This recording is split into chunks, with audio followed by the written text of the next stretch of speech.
On the evening of September 16th, 1932, actress Peg Entwhistle left her uncle's house and walked up Beachwood Canyon Drive and made her way to nearby Mount Lee.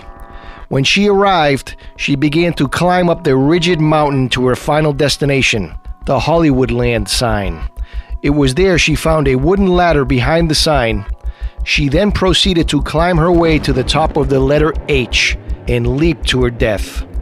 Her body was later found in a ravine 2 days later. Nobody knows what led the talented Broadway actress to take her own life that day. On today's show, we will be talking about the life and times of actress Peg Entwhistle. We'll also try to answer many, many questions that still linger more than 8 decades after her tragic death.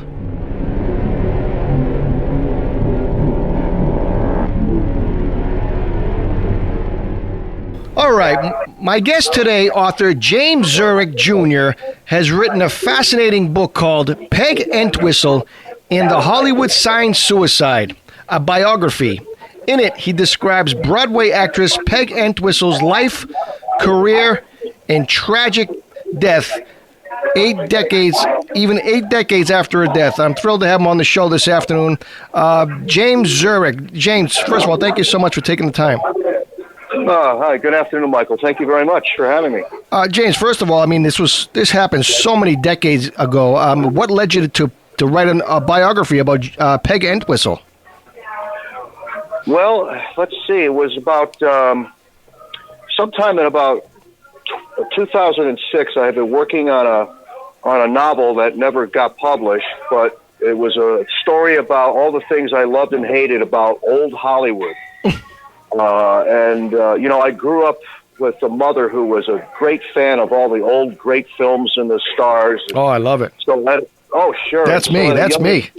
Oh, sure. I mean, my mom would bring me, back in that day, there wasn't there was no streaming, there was no computer internet, and, there was 3 or 4 TV stations, but so they would show all the old movies on the weekends, and, Casablanca might air 3 times in a week or a month, Wow. and the weekends, the scary movies. And so Mom she told me who all these people were, and she knew all the stories. So I decided to write this story, and I had a protagonist in the book, and he ends up, and he's an action hero, sort of pattern after, sort of like a James Bond type of guy. And anyway, in the story, my hero ends up trapped at the Hollywood sign as killers are trying to get to him, and he's cornered at the top of the H.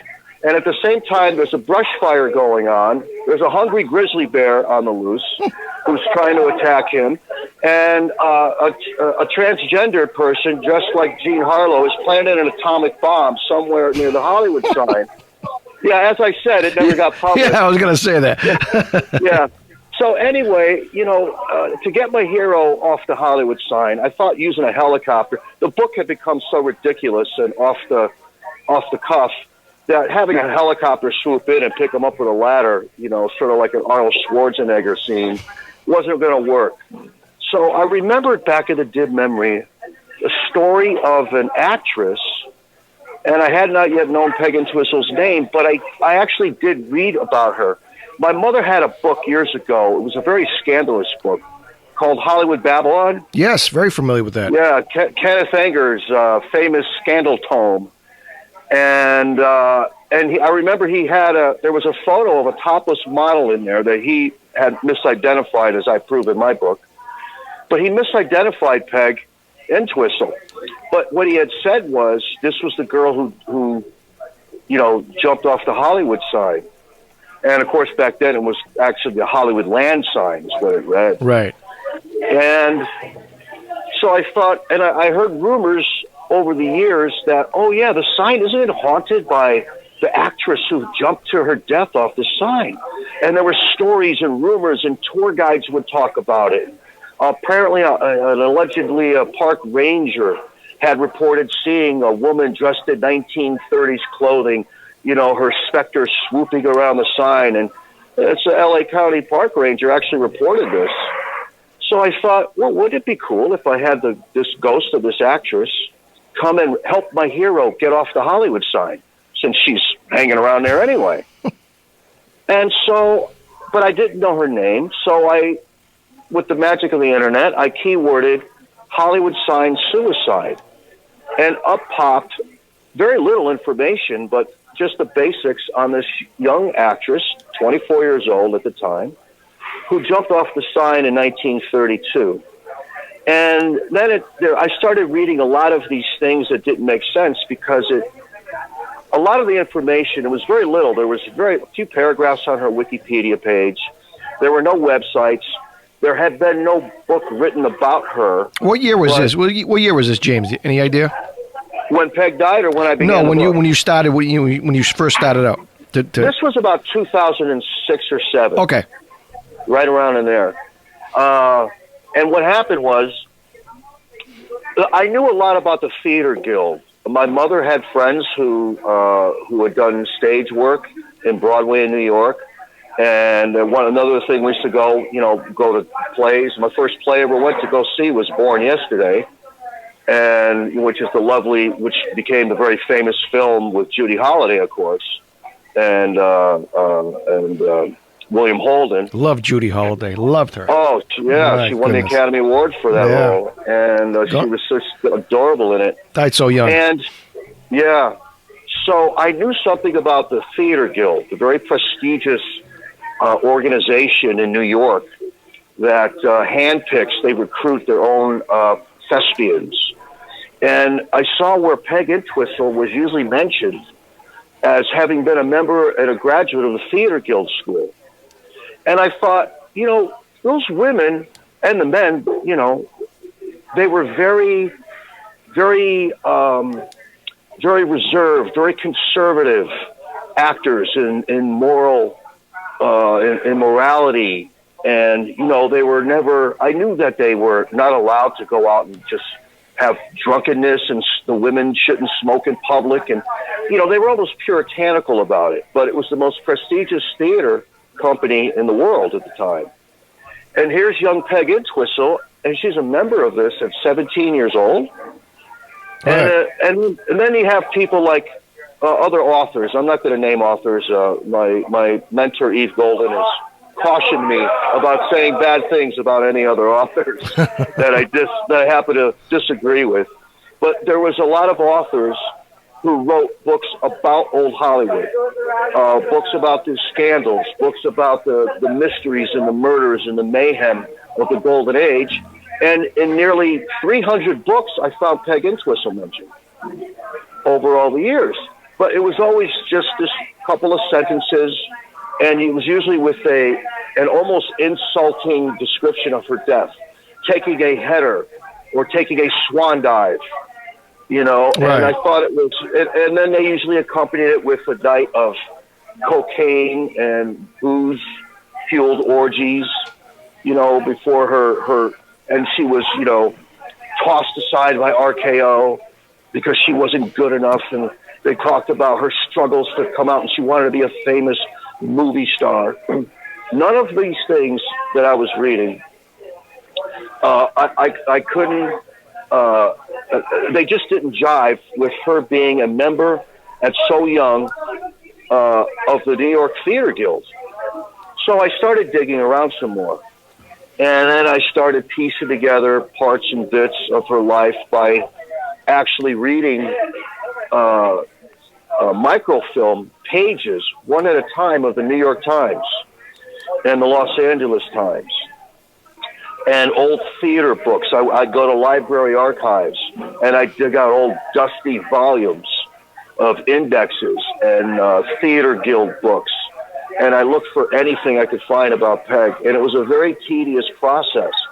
And as I was going along, I started to find these marvelous, wonderful things about this young girl who was clearly misunderstood all the years before I came around. I don't want to sound arrogant or like, right. Don't know it.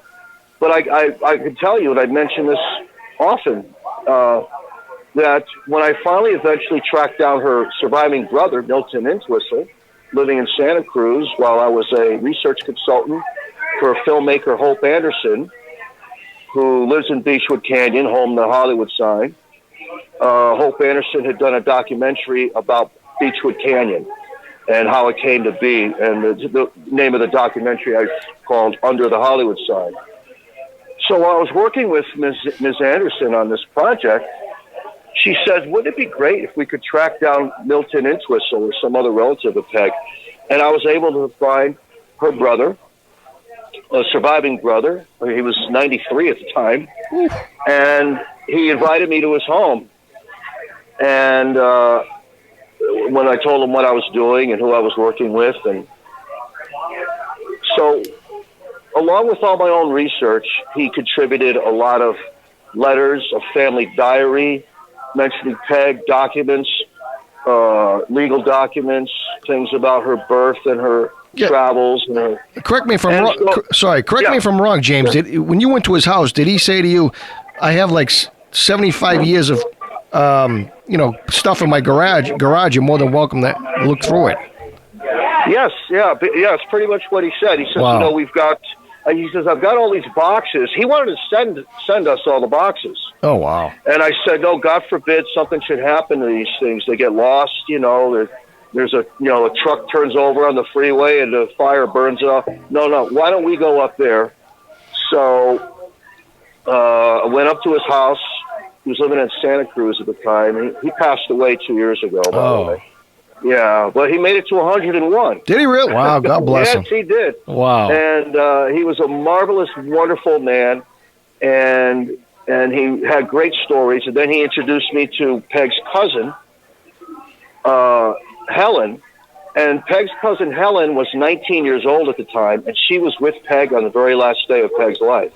Wow. And so those two people, plus the documents, plus my own research, allowed me to put together what amounted to about 500 pages of a manuscript. And I was sitting there with Milton, and we were looking at old photos, childhood photos of Peg, and I was telling him all these stories, all these Broadway shows that she was in, and all the actors she had worked with. And he said to me, well, he didn't say darn it, but I'll say the word darn it because you probably have a family. It's a family audience. It's a family audience. And he said, well, gosh darn, James, you know more about my sister than I do. And, that touched me deeply. And, I had a girlfriend, and she says, Peg Entwistle with you. Everything is Peg Entwistle. Peg this, Peg that. Why don't you just go live up the Hollywood sign? And I said, look, it's not like that. This is not a weird thing. This was my first book, and so you've never written a book before. No, well, I had that unpublished novel. Yeah, you had the one with the helicopter. You had the one with the helicopters in Garbo. Yeah, the Ghost of Peg flying around. It got turned down by 16 publishers. So, but I saw, but the Peg Entwistle manuscript came out very well. I'm proud of it, thanks to my mentor, Eve Golden, a very well-known biographer. And we were just finishing up her Jayne Mansfield book, which is outstanding. I just finished reading the manuscript, and this is by far, I've read 6 books on Mansfield, and this is the best book on Jayne. And I'm not saying that because Peg is, Peg, here I go, because Eve Golden was my mentor and edited my Peg Entwistle book. But because I really, truly believe this is a book that looks more on Jayne's life, her gentle, touching side, and doesn't focus on the ugly and the scandals, But anyway, with Peg, that's how that came to be. The research took me about 6 years. And, yeah. I mean, doing the research, James, I mean, you're going through boxes and, like you say, microfilms and old clippings. I mean, did you feel like a special bond with Peg? That's exactly what happened, Mike. At first, I started like a detective. I really felt like that, and that's how I approached it. I approached it like a detective trying to solve a case.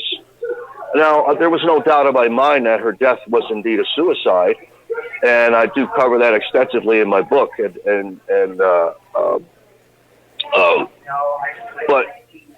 it was, I was trying to find out more about this girl because there was so little known about her, and even though she only lived to be 24, I started finding her in plays all over the country, not just the 10 she's credited with on Broadway, but she was doing pre-Broadway tryouts. She was doing summer stock up in Maine.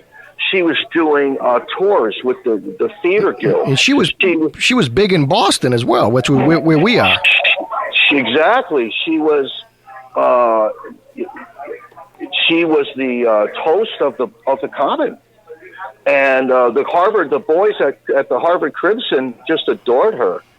And in fact, when Peg opened her big Broadway show, her breakout Broadway show that really made her at first a minor star of note on Broadway, which was her dream, the Harvard Crimson, I found an article when I was searching their archive, and the Harvard Crimson said, before it's too late, get to the Great White Way and go see Peg Entwhistle in Tommy, which Tommy was the name of the show. Right. And then they kind of remind the current crew there at Harvard about what a delight that Peg Entwistle had been while she was here at the Boston Repertory. And she did a lot of plays on Broadway. Some hit, some didn't hit. Some were very popular, some weren't as popular. But all in all, the critics always loved her. They loved her. Mike, I must have gone through, in the 6 or 7 years it took to write the book, I must have read literally several thousand reviews from all different newspapers around the nation. She went. There were 2 tours that she did where she was at she did one tour repertory for the Theater Guild, and that was a year-long tour. And they went to small towns as well as big and mid-sized cities. So there was, thankfully, through the magic of the internet, I was able to go through the newspapers and find Peg in thousands of reviews where she's mentioned in the play. And I could not find a bad mention of her. The closest I got to finding a bad mention was in 1 or 2 plays, they would mention other members of the cast, but not mention her. At such a young age, like you say, at such a young age. She had been accepted to the newly formed Theater Guild School. Now, the Theater Guild School was a fascinating program because there were so many of these young kids from around the country who wanted to get into Broadway, the way a lot of people want to be sensations in reality TV shows today, or come to Hollywood in the old days from, little town USA, little Miss Susie from Sagebrush, Iowa, going to come and make it big in Hollywood, usually with tragic results. But they were doing the same thing in Broadway in the 1920s.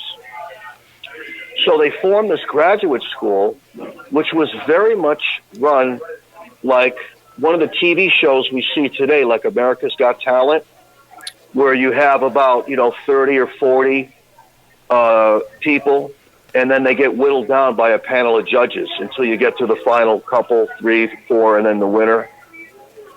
Right. And so this was how the New York Theater Guild Graduate School began. And Peg was supposed to, she had been accepted to go, but she ended up changing her mind at the last minute. And when she was introduced to a man who had opened up the Boston Repertory at the time, and he was a friend of a family friend of hers, and so she went to the Boston Repertory, and she became the youngest professional card-carrying member of a professional repertory company in the nation. Wow. She got recruited at she was recruited at 16. She arrived when she was 17, and she did, I forget how many, I think in the 18 months she was there before she went to Broadway, she did about 360 performances of about 17 different plays. And she specialized in Ibsen. Ibsen and Shaw were her favorites. But she did other little things too. She do Shakespeare as well? She did do Shakespeare. She did one of Shakespeare's most regrettable, not regrettable, it's a bad word, the ones that actors really fear to do, no pun intended, Much Ado About Nothing, which is, a very difficult piece from what I understand from my reading its history. And she was a big, big success with it. And, one of the things that happened, perhaps the most notable thing that happened to her, not to her per se, but happened to Hollywood, was she did a play called The Wild Duck by Henrik Ibsen. And it's a tragic play about a 15-year-old girl who kills herself. And so Henry Jewett, who was running and invented the Boston Repertory, he has Peg shoot herself, and then they have the male members of the cast bring her body down in a casket down the center aisle, right between the audience. It's a very sad. I read this play. I read every play that Peg was in, wow, so I could get to know her a little better. I wanted to know even plays I never heard of. So I ended up buying. I must have spent $500 buying old scripts off of eBay, right? And just so I could read it, because I wanted to know. I wanted to picture her words in my mind. Fascinating. And sitting in the audience in 1926 during this show called The Wild Duck was a young girl, an aspiring actress named Betty Davis. Oh, wow. Yeah, and I actually just start my book with this. It's the prologue of my book. And all her life, Betty Davis spoke about Peg Entwistle. She spoke about Peg in her memoir. She spoke about Peg during interviews. Her mother, Ruthie, it was Betty's birthday, and Betty had wanted to be an actress. But back then, to be an actress on Broadway, you had to go to a school, and you had to either be recruited or you had to have money. And Betty couldn't get either done. And so her mother, Ruthie Davis, took Betty and Betty's sister to see the show at the Boston Repertory. And I might have about 27 beautiful quotes in my book directly from Betty Davis, from TV shows, from Betty's own memoirs, from other authors writing about Betty, and several times on TV shows during and Betty, she adored Peg. She even quoted her 50 years later after her death. Half a century later, wow. I found Betty Davis doing an interview for Newsday, and by the entertainment writer at the time, his name escapes me, and I found this article, the syndicated article, almost exactly to the date, 50 years, a half a century later. And the last question posed to Betty is, Betty, why did you want to become an actress? What was the reason you became? And you could just imagine Betty, and she says in her voice, the reason I became an actress was because of Peg Entwhistle. No. Wow. And also have found Betty on TV programs doing it. Betty, and even her mother, Ruthie, 2 times Betty was on, remember the old TV show, This Is Your Life? Absolutely. Sure. So the one show was Betty Davis, This Is Your Life. And then there was another one with, it was Ruthie. It was Betty's mother, Ruthie Davis, This Is Your Life. And even Ruthie remembered Peg. Wow. And I weep at these different, she says, Mother, when I grew, I want to be an actress exactly like Peg Entwistle. Well, do you know, Mike, that 3 years later, after Betty saw Peg in that play that had touched her so deeply, Betty is called by the exact same director and co-star of that play a woman by the name of Blanche Yerka, who was a really tough director and a pretty well-known actress. And she was the star of that play. And Betty played her daughter in the show. And exactly 3 years later, you know, Betty Davis is playing that same role as Hedwig, opening in Boston at the Boston Repertory. And so I find in one of Betty Davis's memoirs that I quote from, and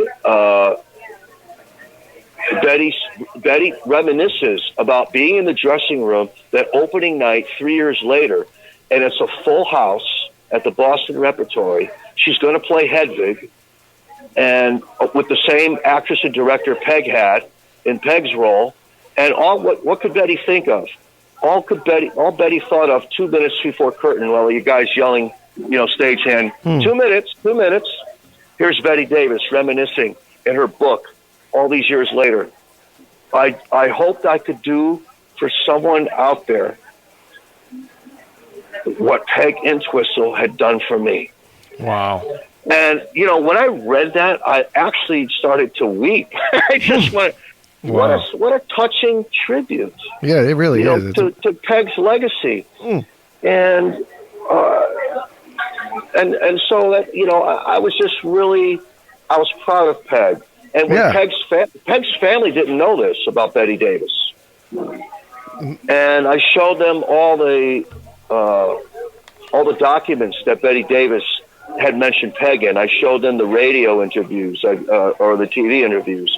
I showed them all, you know, Betty's book quotes about Peg. And I think, you know, I don't want to jump ahead, but when Betty found out Peg died, she was asked about, she mentioned Peg's death. First of all, Betty was very angry with Peg for doing that. Oh, wow. You know? Betty was livid, livid, angry. And then she told one interviewer, and I can't recall who it was. I think it was when Betty was living in France. And near the end of her life, I believe it was. And Betty, on Peg's death, said, imagine if you baked the best chocolate chip cookies in the world, but nobody wanted to buy one.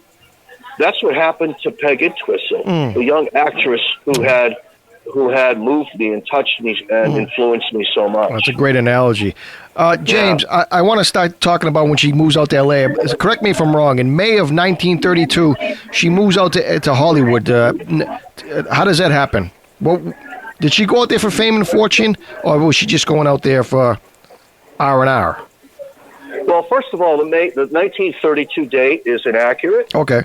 And certainly I'm not accusing you of inaccuracies. That's a common thing. That was the most common problem I ran into, or the most common claim about Peg, was when she arrived at, some said in 32, and others said 29. The fact of the matter is, her family, her father and mother had died, her stepmother had died, and then her father died.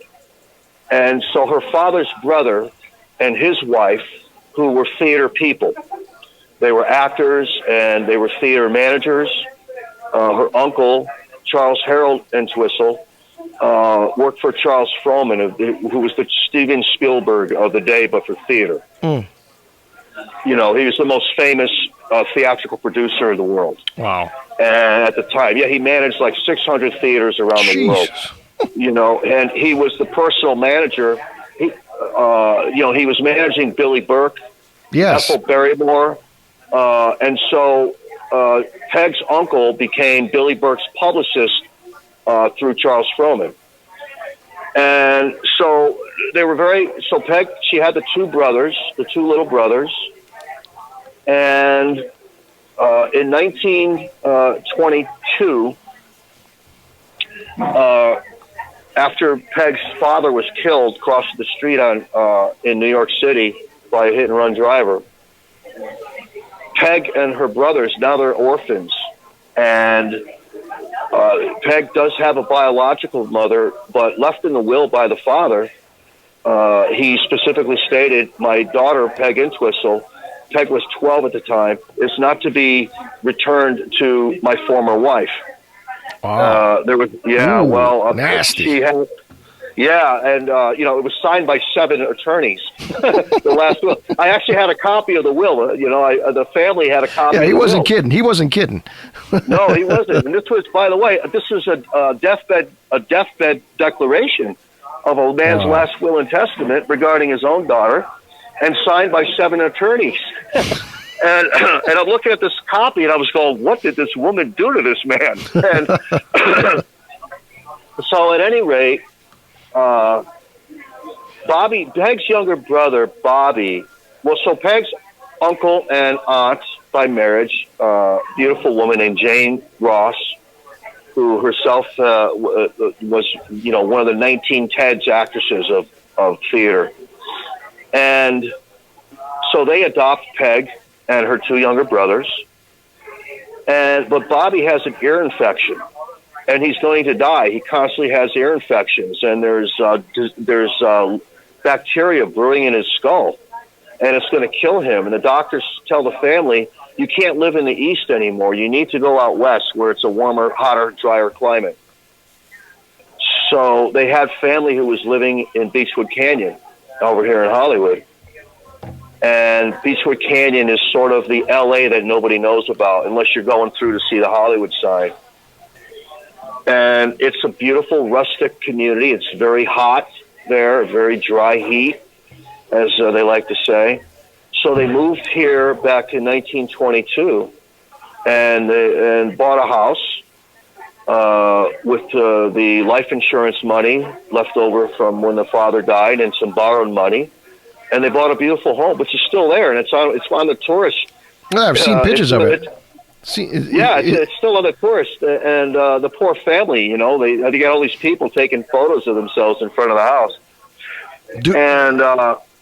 I mean, how close is the house to the HollywoodLand or the Hollywood sign? To the gate of HollywoodLand, to the stone gateway, it's like a 5-minute walk. So, and Peg, and there was the Village Cafe and the drugstore where Peg was frequently, and there was a drugstore where they had an autographed photo of Peg in there that she had given them, and it was still there. And and someone ended up the store closed down, and the thing sold on eBay for like $13,000.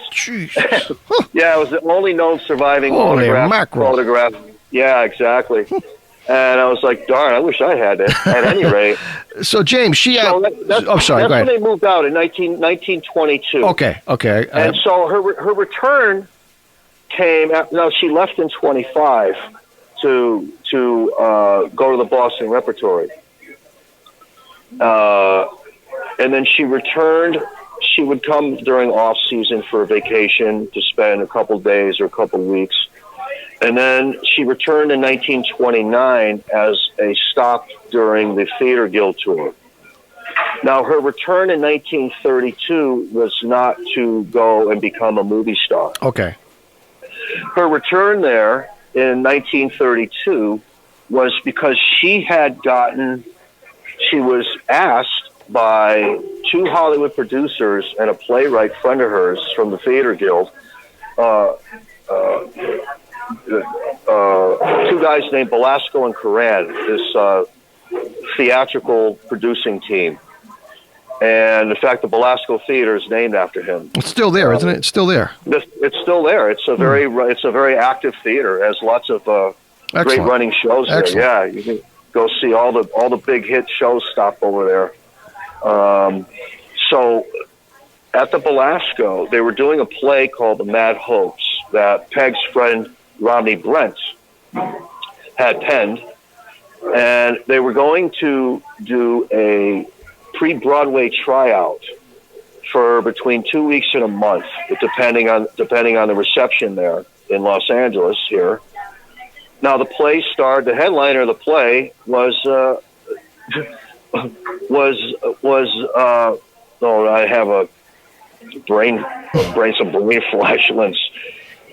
Billy Burke, excuse me. How could I forget Billy Burke's name? Of course, Billy Burke being most remembered today as the Good Witch in The Wizard of Oz. Yes, correct. Yeah. But back in Peg's day, Billy Burke, there was a holy trinity of queens. And I don't mean guys that drag. What I mean is Hollywood queen, the Hollywood triune at the time of Peg's day was Billy Burke, Ethel Barrymore, and there I go with my other brain fart. At any rate, Billy Burke was more famous for being a stage actress than for doing it. In fact, she hadn't made a film in 14 years. She had done, I think, about 30 silent pictures, but she hadn't done one in many, many years. And but they wanted her to do this play, this pre-Broadway tryout called The Mad Hopes, and she agreed to do it. And the co-star of this play, they signed Humphrey Bogart. Wow. And Peg already knew Bogart. Peg knew him from the Theater Guild, and Peg also knew him, worked with him 2 seasons of summer stock, worked with him and his then wife, Mary Phillips. And they had done summer stock up in Maine. So what happened was, in short, was a producer at RKO had saw the play with Peg was in. They asked Peg to come out and star in this pre-Broadway tryout. During this tryout, which became a huge hit here in LA for a short time, one of David O. Selznick's people had seen the play and recommended Peg to David O. Selznick. At the Academy of Motion Picture Arts and Sciences, when I was doing research in their archives, I found an office memo from David O. Selznick to George Cukor, and they were looking for a young actress to play in the film that made Katie Hepburn famous, A Bill of Divorcement.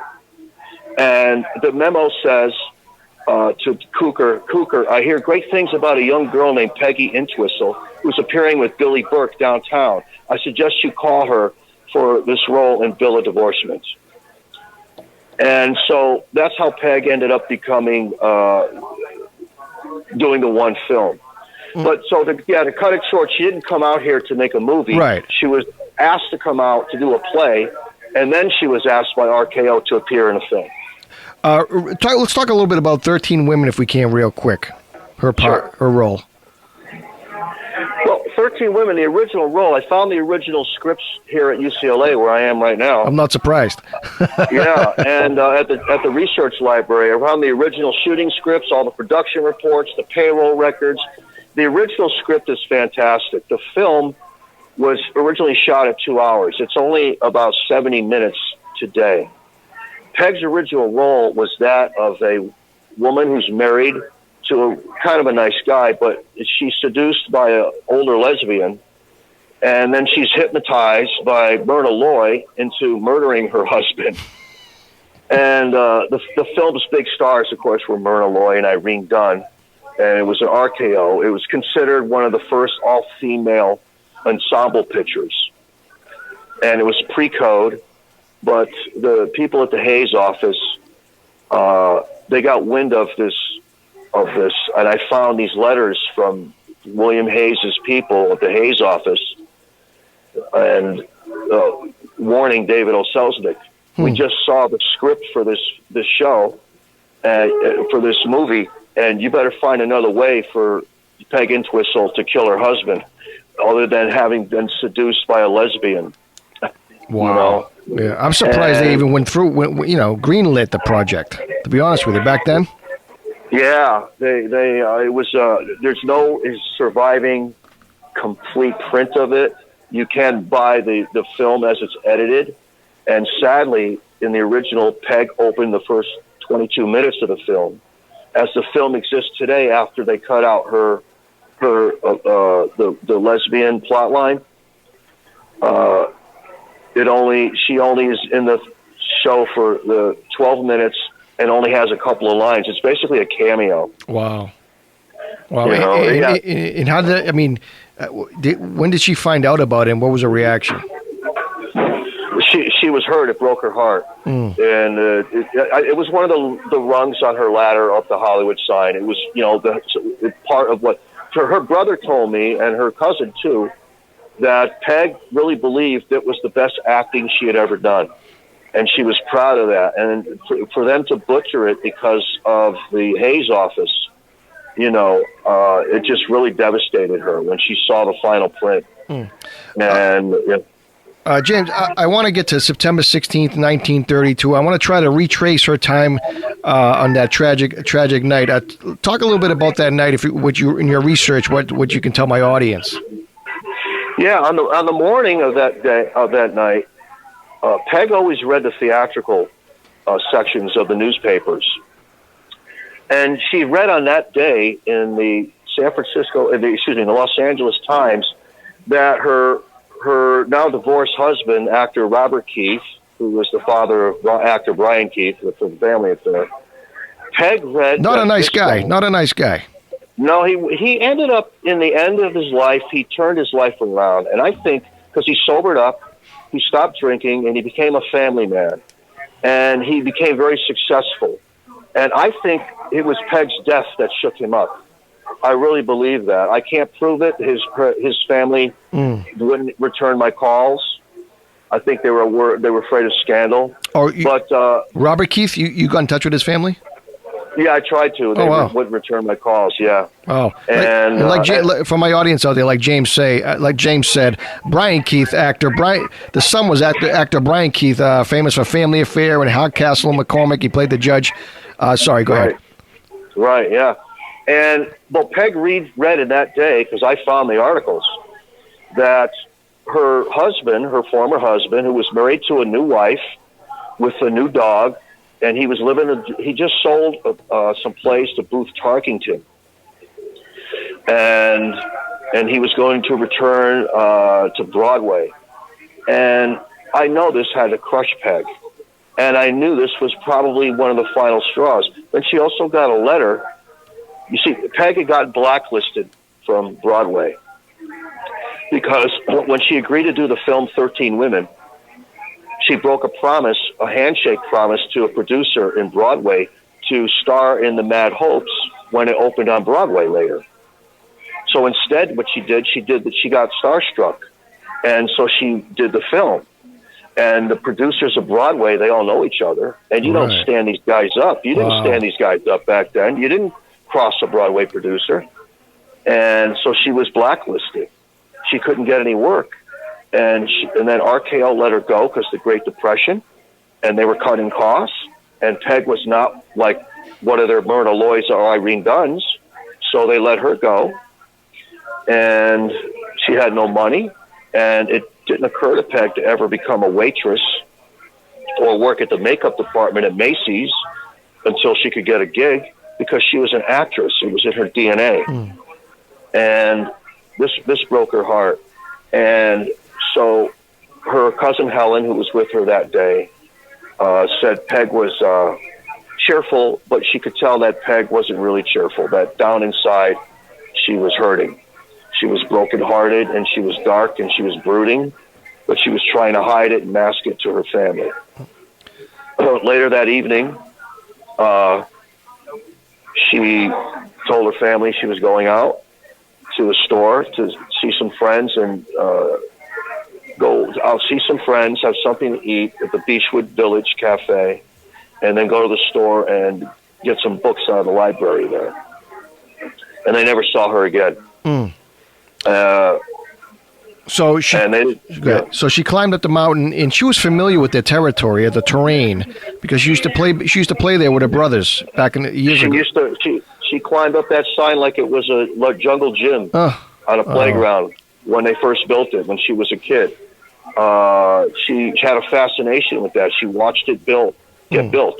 She watched all those pieces go up every day, and she fell in love with it. And to her, it was the tiara of show business, and it was the West Coast Great White Way, and the way that sign flashed, it's the giant letters, Hollywood and Land. Right, because a lot of people don't know they used to have lights on it. Right, and it used to, yes, and it was on a synchronized timer. So it would be dark, and then it would light up Holly, and then wood, and then land, and then go off. And it did that for 16 years. So, Peg, I think, was in large part making a symbolic gesture. Her friends said that she never showed up, and when they found her body 2 days later, her purse only had the suicide note. There was nothing in it, and no one ever found out what happened to her driver's license, any money she had. Women had things, makeup kits, lipstick. All she had in her purse was her suicide note. That was it. Just the suicide note, and she wouldn't even sign her name. She signed it P.E. And the note read, "I'm sorry. I am a coward. I'm sorry for everything. If I had done this a long time ago, it would have saved a lot of pain. P.E." Obviously, this is 1932. Nobody knew what that meant. In terms of for the police, for the officers who showed up, they don't know who this lady is. No, they described what she was wearing. Was there something did that dress she wore symbolize something? Or am I wrong? Yes, it was a gift to her. It was handmade by her aunt Jayne, and the dress. One other thing people used to say was she borrowed the dress from some actress, and no, that dress was made by her aunt for Peg, and it had been a gift for her for when she opened on Broadway for her first show. There was, stuff that I read. Obviously, you know a lot more than I do. And again, please forgive me if I'm wrong. There were reports that she may have been intoxicated. No, there was her blood. Back even in 1932, they could tell if a person had drugs or alcohol in their system, even if the body had been decomposed for several days. There was no evidence of Peg drinking. It's not mentioned. I have her death certificate, her police reports, and the coroner's inquest reports. And they're very detailed. And there's some mistakes on the date regarding her birth, but there's no mention of that. And they go into detail. The cause of death was internal bleeding. And she wasn't if she had a drink, it would have probably just been one, not enough to show up in any test. And certainly if she was drunk, there's no possible way even she could have made it up to the top of that Hollywood sign on that little thin rickety ladder. So her body is found 2 days later. Please correct me if I'm wrong, obviously. 2 days later in the ravine, some woman finds her. She calls the police. It's a mystery, and I cover it in detail in the book.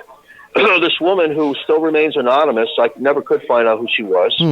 She took Peg's things. She saw Peg's body about 50, 100 feet below the sign, and then she found Peg's at the base of the sign. She found Peg's coat, neatly folded, by the way, and Peg's purse, and the suicide note inside the purse.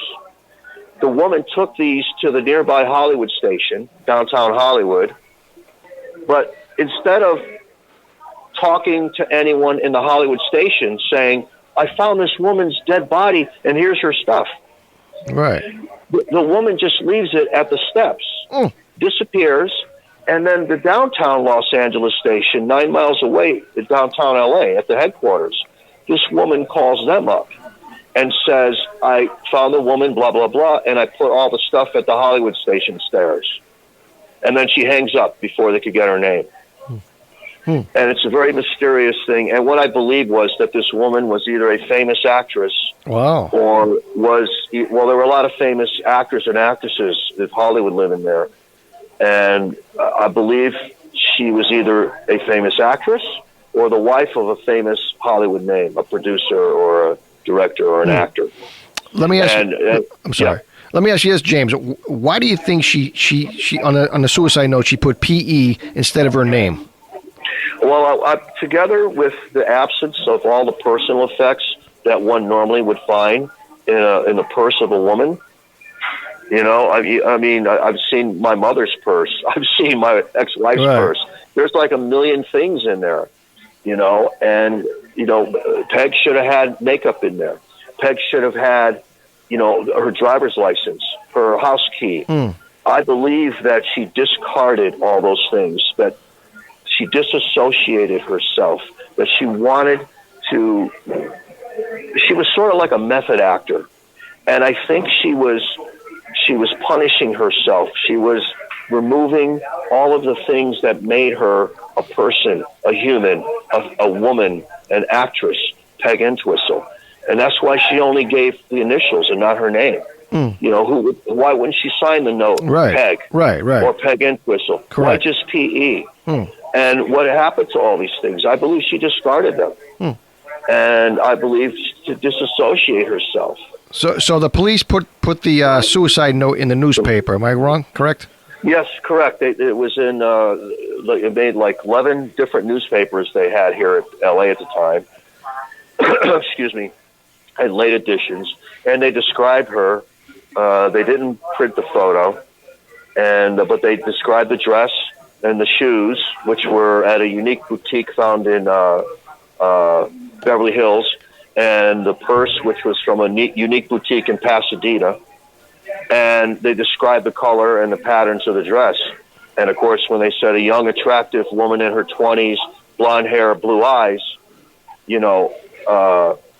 Helen was Peg's cousin was in the house at the time when Peg's Aunt Jayne was reading the newspaper. And this was the top fold of all the newspapers because it was a spectacular suicide. And by the way, the only suicide. There was no other suicide off the Hollywood sign. Peg is the first and only to do that. That's sort of a macabre distinction, but I think it's an important one because it's historically accurate. And Helen said she heard her Aunt Jayne scream, a hideous, horrible scream, and her Aunt Jayne had collapsed because she knew that this unidentified actress, or not, well, they didn't know she was an actress, this unidentified woman had to be Peg because they hadn't heard from Peg in days. So the uncle went down and he identified the body. And James, I want to ask you a question because doing my research on Peg Entwistle, you go through a lot of websites, you go through a lot of YouTube clips, you see mysteries, maybe in Scandal Show. There are a lot of misconceptions about a couple days after she passed away. There was a phone call about her getting a big job. Do you know if that was to be true or not? Yeah, well, it was partially true. What happened is a truth that kind of turned into a myth. What happened was the old story was that, the day after or 2 days or a week, it depends on who you're reading, which author or which newspaper writer or which TV show you're watching, that a letter was sent to Peg, sent to her home, and it was an offer to star in a Broadway show in which she was to play a woman who kills herself by jumping off of a high place. And I tracked down this show, but the show had already signed another actress. So Peg could not have been recruited for it. The family knew nothing about it. I found nothing about it. But what did happen was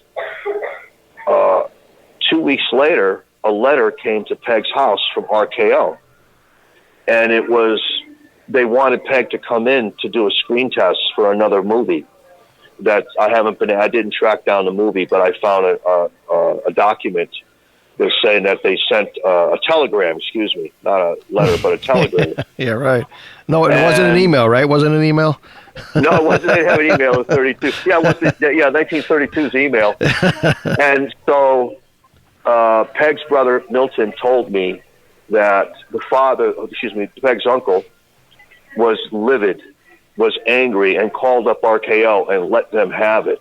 Because the letter, the telegram, instead of sending it, they could have called because the decision came 2 weeks earlier. So it was possible that they could have called Peg, and it's possible that Peg, would have got that job, and it might have turned her around. Oh, it's too bad. I kind of doubt that. I think Peg was too far gone. She had lost too much in her life.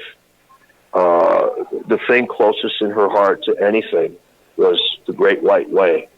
She loved walking those boards. She loved doing for people what she did for Betty Davis. You know, maybe in a sense, maybe she climbed. That was a very happy place for her and a happy time for her. You know, playing with the brothers at the Hollywood sign. Maybe she just was at peace over there, and then maybe that. Who knows? You know, it's there's some things. Yeah, there's some suicides that are symbolic in that regard. You know, I agree that there was certainly. We'll never know how long she was on top of that sign. In fact, it's even possible, but unlikely. But I do pose the possibility that she was up there and saw all the beautiful lights of L.A. and downtown L.A.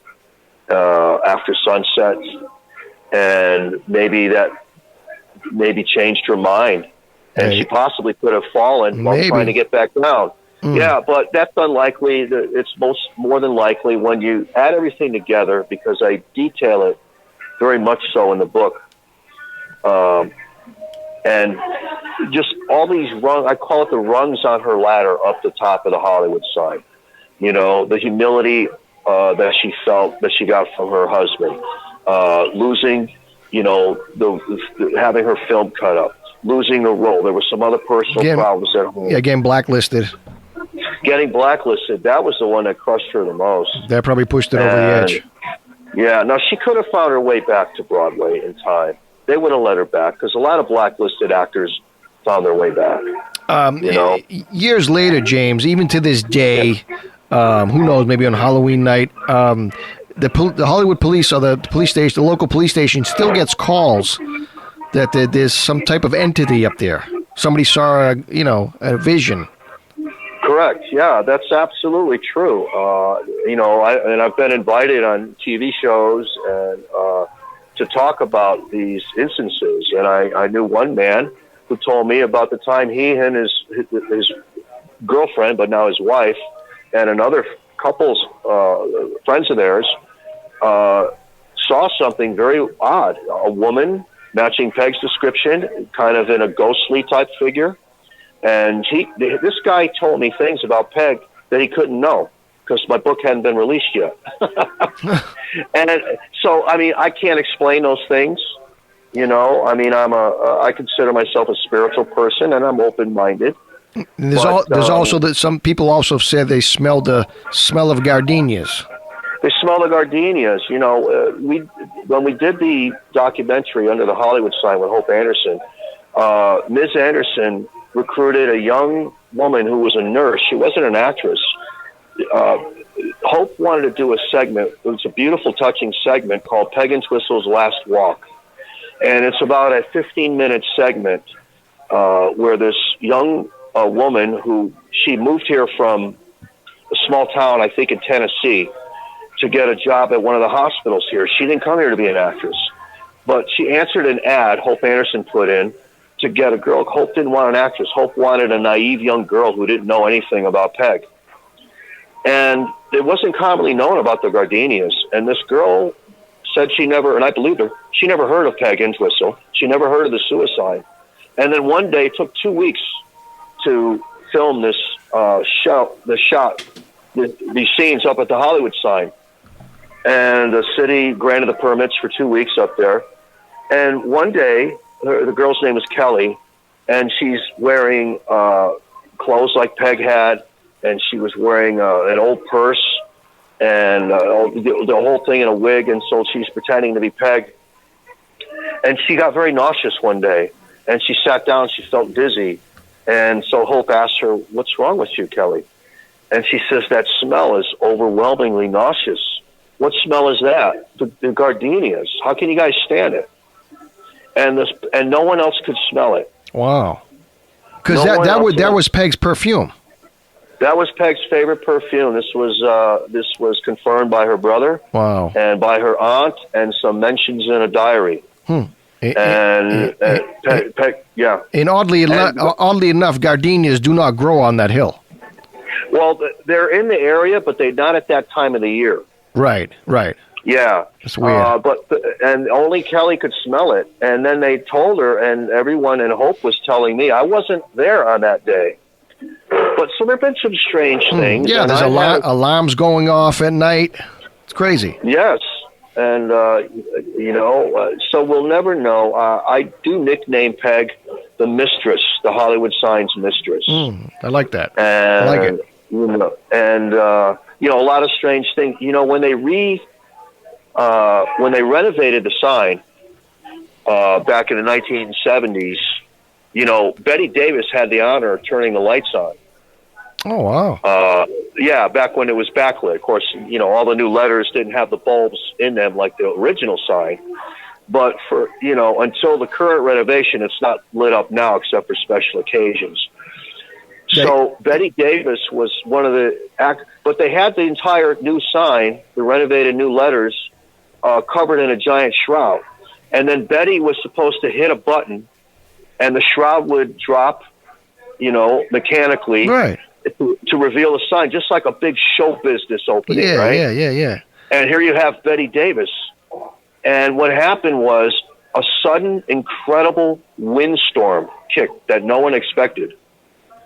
And the shroud was ripped away, and it kind of ruined the whole moment before Betty could, press the button. Wow. And I always look at that as kind of, is it possible that Peg Entwistle was a little angry that she had been forgotten on this night, and it was just kind of an odd thing. And I wonder if people might have been smelling gardenias about that. Yeah, amazing. It's a fascinating story. And James, I thank you for coming. Where can they pick up your book, James? Oh, thank you, Mike. It was my pleasure. The book is available through its publisher, McFarland and Company, or at Barnes & Noble, but of course most people get it at Amazon, and there's also a Kindle edition, which is a very good edition. Actually, the photographs seem to be a lot nicer in the Kindle edition for some reason. It's called Peg Entwhistle in the Hollywood Sign Suicide, a biography. It's a fascinating read. Like James said, it's very, very detailed. He did almost 6 or 7 years of research. That's insane. And talk to family members. And it's a fascinating read, guys. I implore you to go get this book. And if you're if you ever go out to L.A., check out the Griffith Observatory for a great shot of the Hollywood sign. And it's incredible. Real quick trivia: Rebel Without a Cause was filmed at the observatory as well. A little trivia for out there for you guys. I don't know, useless. You'll be surprised how many films were actually shot at the sign and at Griffith Observatory. And the city has installed a new platform for tourists at the sign. You can't go personally up there and touch it. The only one that's allowed up there, I believe, now is maybe Peg Entwhistle. Very good, James. Very good. I like it. And guys, James, first of all, thank you so much for doing this. And guys, run out and get this book. It's a fascinating read for all you old Hollywood buffs like me. Still fascinates people. Even to this day, there's seances up there on the anniversary of her death. It's amazing what they're doing. And there's so many documentaries, there's movies. James, real quick, what do you got coming out? You got the Mansfield book coming up? Yeah, I have two things. Right now, I'm working with Linda Day George. You familiar with Linda? You remember Linda? Mission Impossible fame. Okay, wife of yeah. Christopher George. Well, I met Linda Day, a friend of Constance Towers, and at the Hollywood show here a couple of months ago, where all the actors come. Right. I think there's another one up in May. I think there's another one coming up in May. Yeah, they're very popular. Well, Connie Towers hadn't been to one. She never did one. She was reluctant to go, and her manager, Bud Burton Moss, asked if I and a friend of mine, Gal Pal, could go and give Connie some moral support. So we were there because Connie knew me and likes me, and so we were there to, and then also kind of, in case any crazy fans got out of the way, because Connie, very famous for being the best bad girl in TV soap operas, as Helena Constantine in General Hospital for all those years. Oh, right, yeah. And of course, her John Ford films and, her Broadway shows with Yul Brynner and, and The King and I and everything. At any rate, the table next to Connie, there is Linda Day George was there. And so Linda, she was very comfortable with us, seeing that we were friends with Connie. So we got to sit and chat with Linda, and I asked Linda Day George, I says, have you done a memoir or an autobiography lately?" And she touched my hand and she whispered in the most delightful Linda Day George voice, "No, but that sounds like it would be so much fun. Do you know any authors?" Hello. I said, "Well, hello." Hello. So that's my current project, is with Linda Day George. So we're doing her memoir. It's going to be that's the name of it, Linda Day George, a Hollywood memoir. So we hope to have that out later this year. The Jayne Mansfield book, I didn't co-write, but I was Eve Golden's assistant. The girl is called Jayne Mansfield, The Girl Can't Help It, by Eve Golden, who was a marvelous biographer, and I've worked on, this is my third project with Eve. And then in the wings and waiting I have been working for several years on a book on Carl Schweitzer, who played Alfalfa. Oh my goodness! Yes, I was going to do a show about. I was going to do a show about him. Oh, funny. Well, I'll give you a call. I'll be doing his book. It probably won't be out for another 2 years. But I worked with his niece, who was the daughter of Carl's brother, Harold. Harold, right. Yeah, who played Slim in the R Gang. Correct. Very good, James. So I was working with Judith. Her name Judith Hancock Schweitzer, and that was Alfie's niece. Well, great. I'm happy to hear it. So I've been busy, and I'm doing research for a lot of other authors. Beautiful. Well, it's good to know. Thank you for asking. Oh, I appreciate that, but it's good to know that people like yourself are writing about the old days, the golden age, and people like me. I love that kind of stuff. And guys, check out his book. It's called Peg Entwhistle and the Hollywood Sign Suicide: A Biography. It's a fascinating read. And James, thank you so much for doing this. I will definitely be in touch. Thank you, Mike. Thank you so much. I really appreciate it, and I want to thank all you people out there for listening. Yeah, check out his book. It's great.